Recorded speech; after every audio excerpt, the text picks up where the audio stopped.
Right, so JMO thinks that the key to hitting bombs on this training day is pliability. Sorry. You got me. Today we're in the palace of Du Preez. What's up? We're gonna do a full day of training. Yeah. So we've already gone out some breakfast. I've got a nice haircut locally. And I don't know if you guys noticed. This scumbag's wearing that. Yep. Because England, South Africa, 5:15 today. Yeah. 20th of November. Important to have it on from the morning. You want to show us the sofa first? The shapeshifter. Yeah. I just want to see Yes. what you guys have got to see what this does So before we get into anything. I'm a large gentleman, so my roommate has actually got a couch that can shapeshift into something. But yeah, it's pretty money. Say when we got some time off, this is probably the place you'll find me. Spend hours on end watching Netflix. So yeah, pretty good.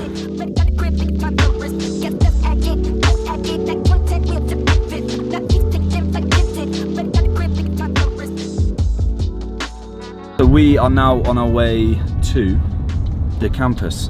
What campus is it? University of Pretoria. They probably have the second best practice facility in the country.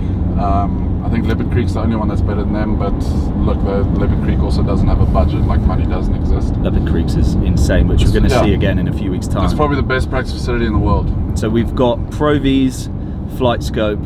So we're going to spend the first bit of the morning we're going to go full Brighton, yeah, and just try and get our club head speeds up as high as possible.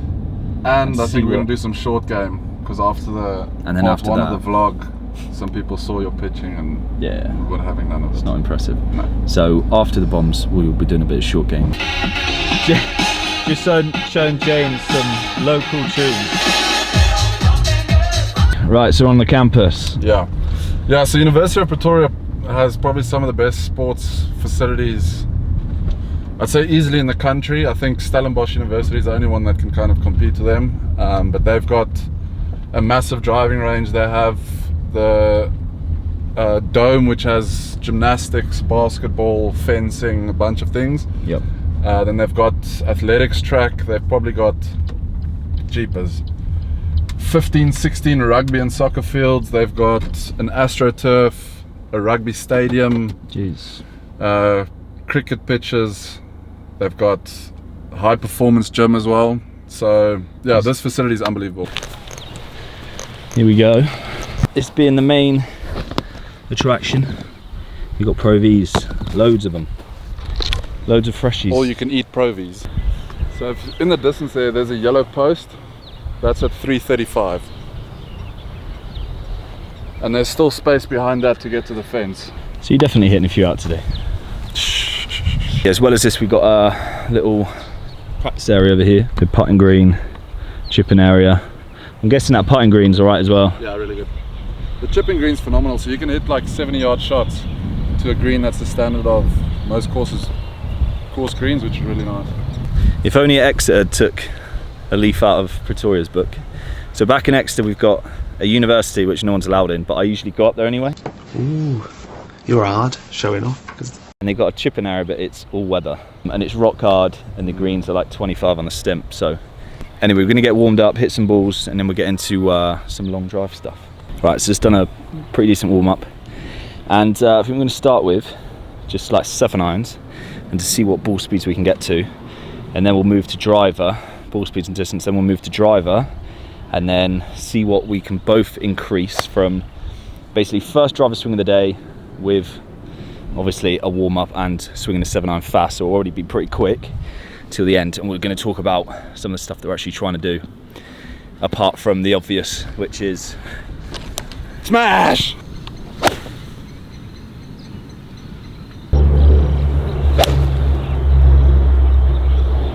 Smooth. Club. 110 club. Stock, yeah. What the f? Your stock 7 is 110. We're still warming up, James. That's scary. I think my stock 7's like 100. A bit quicker, yeah, 119.4.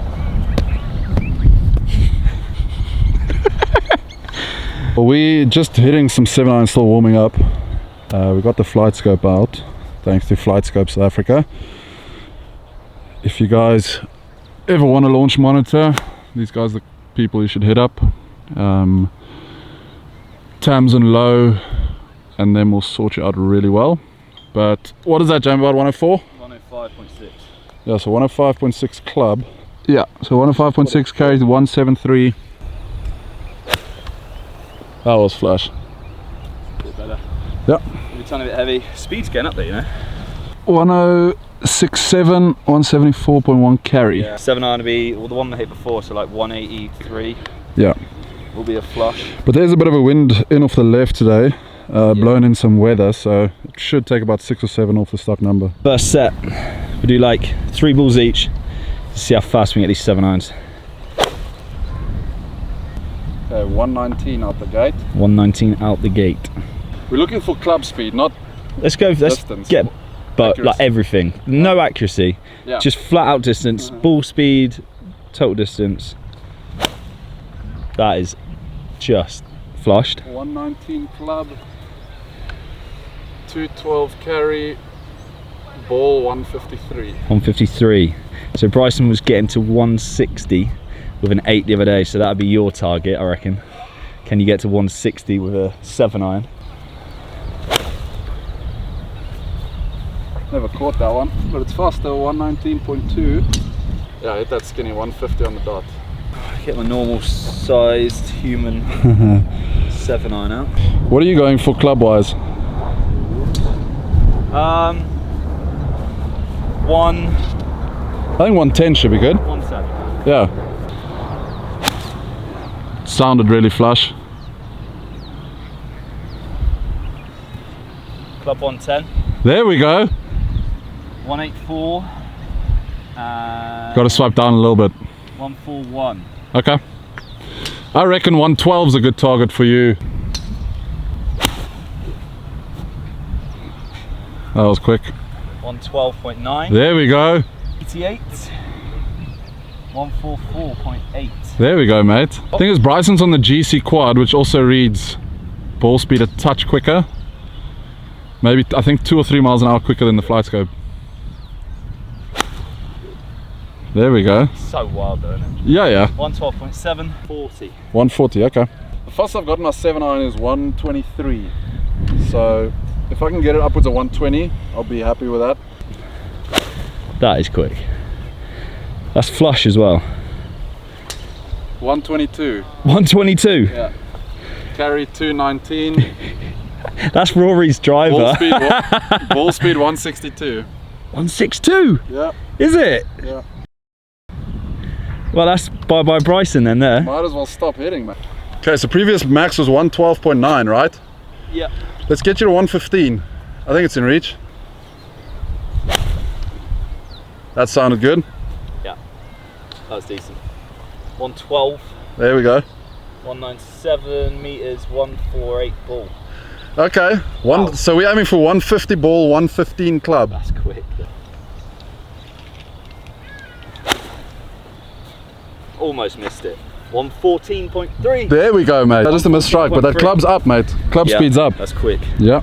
Yeah, I think it's going to be quite interesting just playing around, because this is what Bryson does. He literally spends hours hitting it hard, playing around with different techniques and things that you can do in your practice to just gain a few miles an hour every time. Yeah. The thing is, I think what's important about what he's doing is not just that he hits it far, but if you keep moving your ceiling of how fast you can swing and hit it up, Yeah. your stock's going to move up. Yeah. And that's what he's aiming for. The top end, I mean, you'll always be able to reach it, but it's going to be out of control. Mm-hmm. So if that ceiling keeps creeping higher and higher, the stock is going to be higher with less effort. Your controlled swing is going to be Exactly, and that's the point of distance training. We're going to talk about driver first. We've literally hit one set each, and we're going to try and get up as quick as we can. But let's start with the equipment. What are you playing? G425 LST 9 degrees is set down to I think 8.5. Ping, I've put rat glue. It's basically hot melt in the face to bring the ball flight down. I've got a hazardous smoke 80 degrees, tipped a couple times as well. So yeah, it's essentially a bean pole. Have you tried like 48, 47? Never had anything longer than this. You just don't want to give it a go? Well, my driver was stock, and Brad Villas from Ping actually came to watch me at Joburg Open a couple of years ago, and and he noted that he saw my posture was stretching a little bit with the driver. So he took the initiative and made it a 1/4 inch longer, and it's been a massive help. Right, so just mixed up the numbers for you. So now we have, what are they? So we've got carry distance, total distance, club speed, ball speed, spin rate, and angle of attack. Okay, and your angle of attack, you're targeting what on the course? On the course, my stock's about 5 up, but that one was probably the highest I've ever gotten. Yeah. It was 14.6. Might be a bit of a misread, but mate, I'll be lucky to get to 5 up. Yep. 134 club, 202 ball, 7.5 angle of attack, 345. So what are you aiming for, James? About 130? 130-ish. We'll try and get to like mid 130s would be good by the end of this session. Okay. Ah, you hit this guy. What was that, drop kicky or just toe? Bit of both. 130 club. There we go. 2, 3, 4 metre carry, that's launched. That looked better. Just a 129 club. 30.1. There we go. 295 carry, 2 free spin. Perfect. Probably gonna. What's the angle of attack? Mine's 2. Okay. That's me trying to hit up on it. Yeah, if you can get to like 5, I reckon you'd get maybe 10, 15 meters carry. Yeah. Fast. 131.9. There we go. 190 ball. There we go. 2.4 angle. So not bad. we're going to adjust it. So this is usually, well, this is 9 standard, super light. But I was hitting it well, so I just sort of like kept with what I had. Yeah. But I probably need to adjust the swing weight on this because my irons are D5 or D6. So this just feels very light. Yeah. I think that could lead to the little snippers that I hit. So when you're trying to hit it hard, what things are you thinking about? Technical stuff are you thinking about apart from I'll stand a bit wider. I'm aiming a little bit more right just because of that super high angle of attack. The positive angle of attack is a net effect of left club path, so I aim right to offset that. And then I think about hitting it really hard, James. Yeah. Really hard. I mean, that's the key, really. Yeah, so for me, I grew up playing a lot of squash, and that game is literally all hand speed. I think that's helped me a lot because when I really try and hit it hard, I almost have like a body stall and just go fetch it with my hands. I haven't tried Bryson's stuff of slamming that heel with my driver today with those irons. Is literally the first time I've ever done it, so I think I'm actually going to play around with it and see what happens. Should we get on that? Yep. So now it's left heel up, slam it into the floor. Yeah. Try and create a bit more speed. That is f***ing quick. Yeah, 134. The thing is, you're getting these speeds, but you actually have a golf swing. It looks like a golf swing. I think that's the difference. Yeah, the thing is because, so last year when we did that video, we just come out of like a 5-month lockdown where couldn't play golf, and the high performance center gym here actually allowed the athletes to come take gym equipment. So I had 5 months of training with no ramifications to my golf. So that's just, it was the strongest I've been, yeah, probably the leanest I've been, and the fastest I've been. That was when I hit 144, and now since then it's been one continuous season. So the training in the gym that I've been doing has been far more maintenance, and this type of training, even though I have the speed, I don't really get into it. So now what's happened is that my ceiling and my stock have kind of become very similar, because my cruising speed on the course is the numbers you're seeing now. It's about 133, 134 usually. Yep. And that's why these sessions are good, to kind of just continually push that ceiling 100%. higher to get the stock closer to that as well. Yeah, so literally in a few months you could go from, say, like 133 pretty much straight back to 144, especially if you've been there before. Like, it's always easier to get back. Like, muscle memory is the most bro thing to say ever, but there is actually science behind that. How's that left heel feeling? It's actually pretty good, because that slam is like it's a very quick impulse move. So Bryson actually did a video. He went to a batting cage, a baseball batting cage, and the way that those hitters hit, they don't have time where a ball's standing still. I mean, 100-mile-an-hour pitch, you've got less than a blink of an eye to react, so their impulses are unbelievably fast. Yep. And that fast twitch is essentially what gets you quicker and quicker. So that movement of the heel slamming it down that trains that quick impulse that once that foot hits to kind of explode into everything the to follow. Okay, 136 the last 3, so we're getting a bit faster. When I was doing long drive, I had a 4-degree head, and that was great because I've always added a bit of loft because I've never been great at staying in the floor and actually keeping my posture. I've always had the tendency to extend, which means you then have to throw the hands. And with 4 degrees, that's actually... You can do that. You can do that because you can actually add a bit of loft and you're not adding too much spin loft. And I think that's also why Bryson gets his speed so high, because he, I think, is moving... I think his long drive drivers were at a 4, and his stock on course is between 5 and 6, which does lead to... Like at those speeds with that lack of loft equals massive unpredictability, and that's why when he's off, he's really off. And that's why... I think to me Wilco Ninaab is so impressive, because he swings flat out a lot of the time in the course and still plays with it. But the loft issue, I think, is something that the USGA should look at instead of rolling back the ball, because if I had to move my driver from the 8.5 loft down to a 4, I'd get, I would say, between 5 and 7 miles an hour just with that change. It's a lot squarer face meeting the ball, so the energy transfer is going to be a lot better. Hitting off the toe will help. Yeah, that won't spin. Yeah, 2000, 303 carry, 186 ball. Club?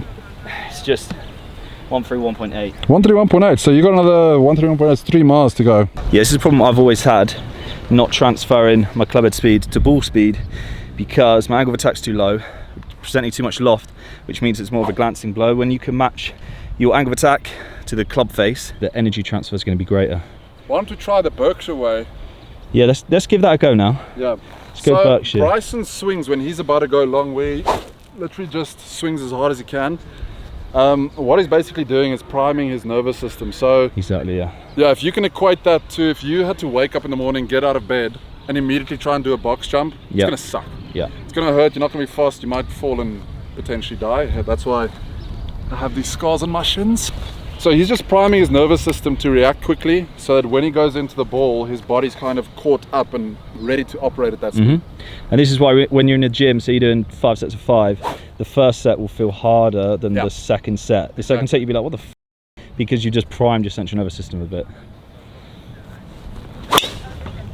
I mean, that looks quick. 134, ball speed 202, but a terrible strike with the Fred Astaire footwork. So to me, obviously Berkshire's the best in the world, but to me what's absolutely ridiculous is, if you guys watched the Long Drive World Championships, is the round of 32, 16, 8, semi-final and final, is the guys who do this for a living, the Kyle Berkshires and Justin James, there we go. They just had gears to continue going quicker and faster because their endurance level is so much better. You could actually see Bryson, although he could still reach his top end on some of the shots, the average speed at which he was hitting dramatically dropped. Yeah. And those guys can, like you saw when it came down to crunch time, in the round of 32, Berkshire would hit one in the grid at, call it 400, and then kind of ease off. And then once it got down to crunch time, in the final I think he hit like 419, 422, 423 all in the grid. And it was just insane. And the other thing with Berkshire, he's done that like 3 or 4 times where he's literally he's been like last balled, or he's last balled them. And that is seriously impressive when you can lay one down there at 440 last ball. So that was 137. Quick. Feeling like happy feet penguin. This is the other thing that Steve Gold from home, he created like the GASP swing analysis software and sells the force plates, and he said the easiest way is obviously you produce force out of the ground vertically and horizontally, and there's like a moment arm or whatever it is. If you struggle not producing this force, which is when your legs basically rotational, do that, the best way to increase that is just to go wider, and you'll straight away add speed. Look, and I think what you guys will find is, if you get into speed training, to get from 120 to 130, it's a reasonable jump. I know it's 10 miles an hour, but if you put some work in, you can get there pretty quickly. Yeah. But once you start reaching between 137 and 145, that's like, I mean, Berkshire's fastest ever is 150. His long drive shots are going at 145, 146. So those incremental gains are really, really difficult to move. Great flight. Is that Like high toey? No, I hit that. Is that nice? 136C, 206 ball speed. 206? Yeah. I think that's the highest I've ever got. 206 ball speed, 1700 spin. Perfect. 353. Right, so now we're going to do some overspeed training and just see what impact that has on clubhead speed, because overspeed training, loads of you don't know, you're swinging a lighter object faster than you could swing a driver, which basically conditions your nervous system to move quicker. And this one makes a whistle, which James uses as a mating call. A lot of runners use it, and how they do it for sprinting is they'll find a long downhill, and then obviously with the downhill, gravity is going to take over and their legs are going to be moving faster than they could move it themselves. It's interesting. Just gets their body used to performing at a rate higher than what they're used to. Exactly. So just raising that ceiling again. So we're going to make like 5 swings each, quick, and then total rest in between our actual sets. So he's going to go, then he's going to have 2 minutes and I'm going to get in, and you know, we're going to rotate. So 2-minute rest is important, because essentially you're trying to recover.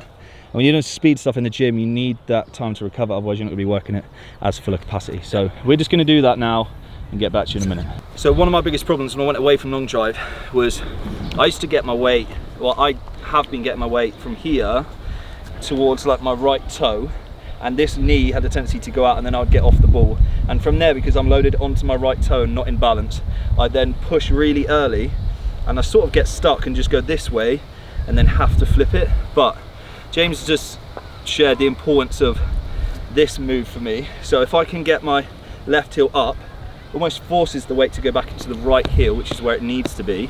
And it also helps me extend my spine. And from there, first move, bang, get that down, because I used to go like that. So get that down, bang, and that's like really strong position. That's money. To then stay in posture, which is something that I really struggle with. So if you guys see how wide his knees stayed, just do that slow motion of that heel going down. So that position there, if you look at Sam Snead, Jack Nicklaus, all the best ball strikers in the world have a really wide knee to knee distance in that delivery. And then from there, the reason I've always struggled with balance is because when you're balanced here and you do this, your footwork's crazy, but if you can go bang, you're so balanced to then turn through. Yeah. And you stay in posture, so that could be huge. Yes. Come on, get that. Okay, 135, 201, 343. Slightly tired, mate? Yeah, 700 calories in the hour, just hitting a couple balls. 700 calories? Yep. We need to refuel, mate. Yeah, it's a great flight. It's literally flighted. Okay, 137. Nice. 137, 205. Last one. Okay. Pretty happy with 137, to be fair. It's quick. Oh, almost missed that calf toss. Quick. 136. Yeah. Okay. Let's put it over. You can take me out the oven because I'm done. I am gonna plant this leg. Let's see it, mate. I'm looking forward to this. So you got to make sure that left heel is planted before the changeover. That I think is the key. There we go. Stay in posture so much. It gets your body working so good. Oh. Mate, that is absolutely cranked. 1329, but way more control. Yeah. I still think you can get that heel earlier down. Okay, I'll try. It's probably going to feel so weird. Yeah. That was better. Mate, it's a money flight as well. 134.7. There we go. 135, but almost. 194 speed, 324 meter carry. Mate, that's added. That's, wow. I think the big difference there is not the swing speed, because the swing speed is 1.5 miles, but the transfer of ball speed. Yeah. Because I don't know if you got even to 90s earlier. No. And that was 194. 195. Yeah. And 2000 spin, because I'm in a better position. You're in a much better position. So that's 7 miles an hour ball speed with a lot less spin. There we go. Spinny that. 135.1. There we go, mate. Jeez. And huge. 8 on the up. Right, I'm done with that. That's money, dude. That's quite quick. Yeah. Really good work. Wow. Right, just having a cool down, and James is getting back into golf mode because he's got the Joburg Open. He's got these 3 Sunshine Tour co-sanctioned events now, 3 in a row. So yeah, even the guys on tour they'll be doing this speed training, especially now since Bryson's sort of like set the precedent. But you just got to make sure that you definitely get back to golf mode once you've done the speed training. But that fine there is literally so important, that just getting the left heel off the floor, and where that then transfers the weight and how it gets my spine actually extending, and the planting of the left heel firmly before, as to start the transition, what that does to then my stability at the bottom and actually managing to stay in posture is just huge. You just film like a few swings at the end, and it actually keeps me so much more stable, and the ball flight then as a result is going to be a lot more consistent, because it's less of this and more of like just driving it forward with a more stable club face. So it's been huge, that just that alone today coming out for this session with James, that will just pay off massively. We're going to go and eat now. Need to get some food down, because we said we probably just burnt like 700-800 calories, and then it's the gym. We're going to talk about training. So if you're liking this video and you're still here, make sure you give it a like, because a lot of good info today. I'm going to have to show you this. I've never seen such a big population. This guy here is an Egyptian goose. He's stressed out because his family have just gone down into the water, so he's just gone to chase them in. Look at that. Oh my days. Look at the little ones there. And then over here, look at this.